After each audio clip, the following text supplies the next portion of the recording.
What's up, YouTube? This is Too Raw for TV. All right, so recently Stephen A. Smith came out with his top 5 all-time point guards list, right?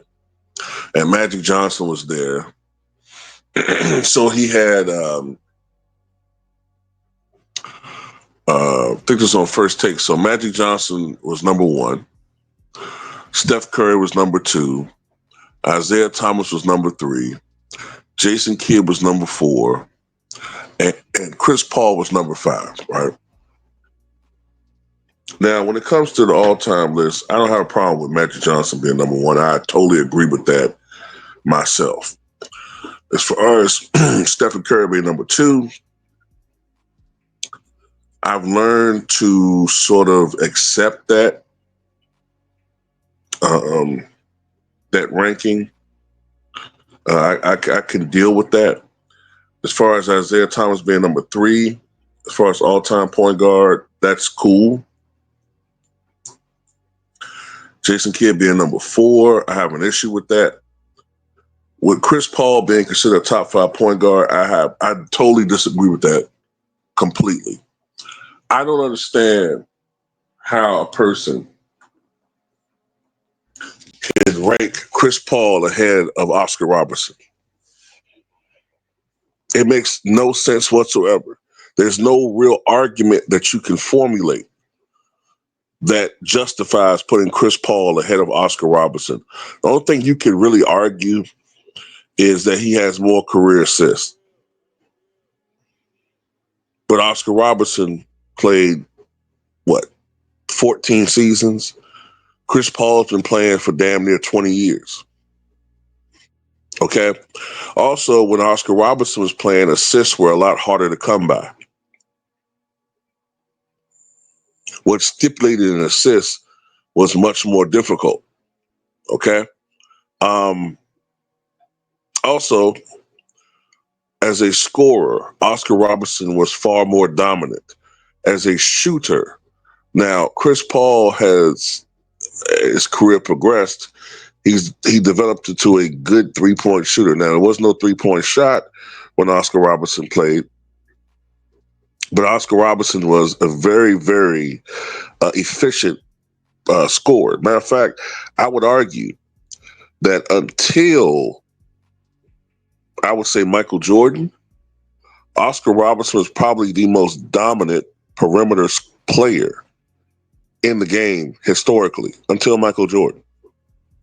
Phil Jackson himself said that the 2 best post guards that he's ever seen, going back to when he's played the game in the late 60s into 70s, the 2 best post guards he's ever seen were Michael Jordan and Oscar Robertson. Now, when it comes to defense, Oscar Robertson was average. He was not a lockdown defender, but neither is Chris Paul, despite the fact that he's led the league in steals a record 6 times.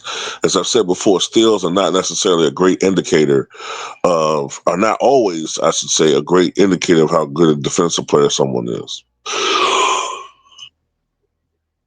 Chris Paul has no championships.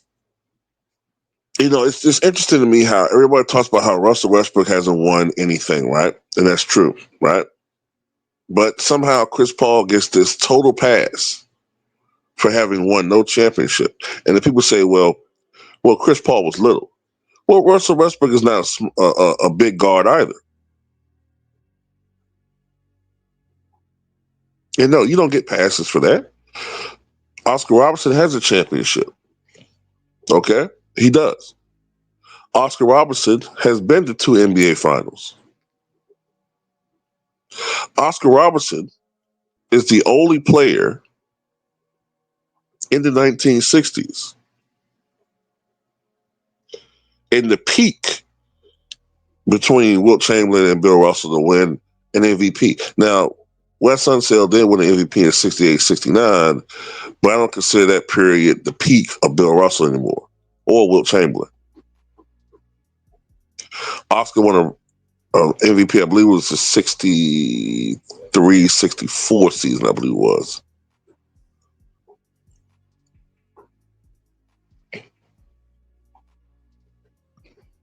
Oscar Robertson came into the NBA ready. He had one of the great rookie seasons in the history of the league.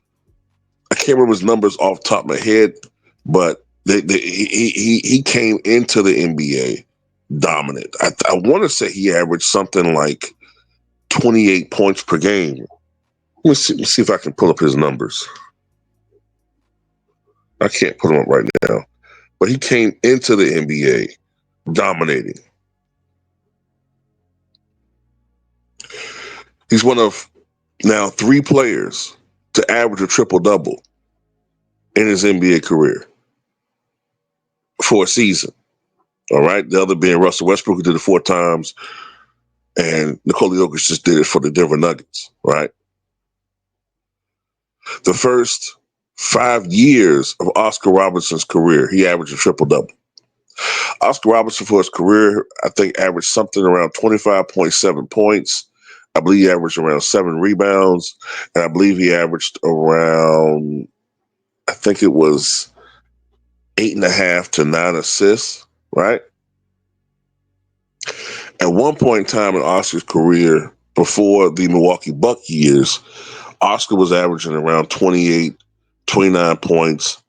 He was averaging around 9 rebounds. He was averaging around 8 or 9 assists per game for his career. I mean, this guy was unbelievable.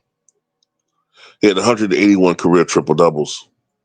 And as I said, he did it at a time where it was much more difficult to uh, put up those numbers. He wasn't consciously putting up triple doubles. He wasn't going around stat padding because the league was not counting triple doubles. They didn't really start counting them as a stat until Magic Johnson.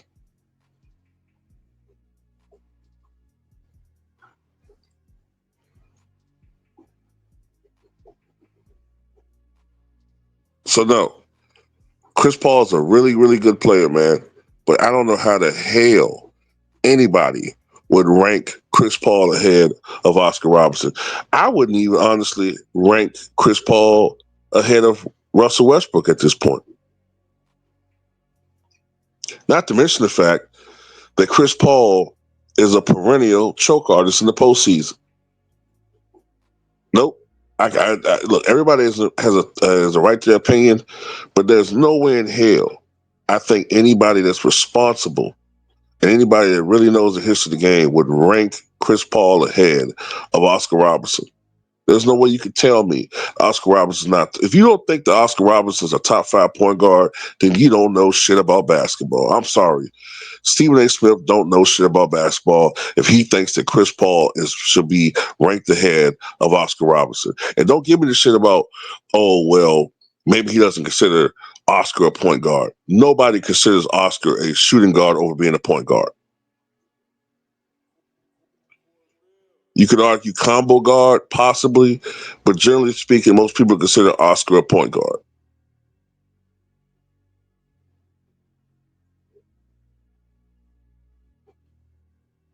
But anyway, that's all I got to say about it. Tell me what you guys think.